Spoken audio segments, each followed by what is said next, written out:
It's Friday na mga besi ko. Maulan din po ba sa inyo ngayon? Eto na guys, baga ako gumising ngayon kasi sabi ko kay mama before ako pumasok sa school ay gupitan niya muna ako ng bangs. At habang inaayos ni mama ang buhok ko, ginugupit ko naman ang tali ng short niya. Ayan, at ginupit na ni mama ang buhok ko. Dati na po akong may bangs. Naisipan ko lang po ulit ngayon na paputulan. Para daw po kasing paliparan ng eroplano ang noo ko. At mabibilang ang hibla ng buhok ko.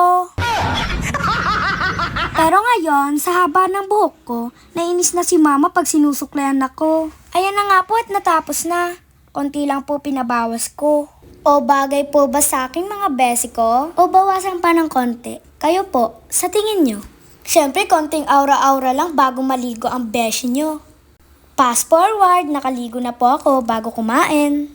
Kailangan daw may laman ng tiyan para may maisagot sa klase at last day na po ng exam namin ngayon.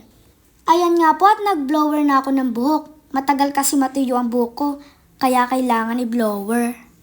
O di ba nililipad na ang bangs ng besi nyo?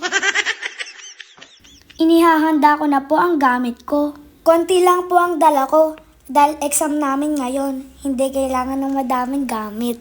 At syempre, dapat laging may dalang alcohol para iwas sa germs. So paano mga besi ko? Gogora na ako. Bye-bye!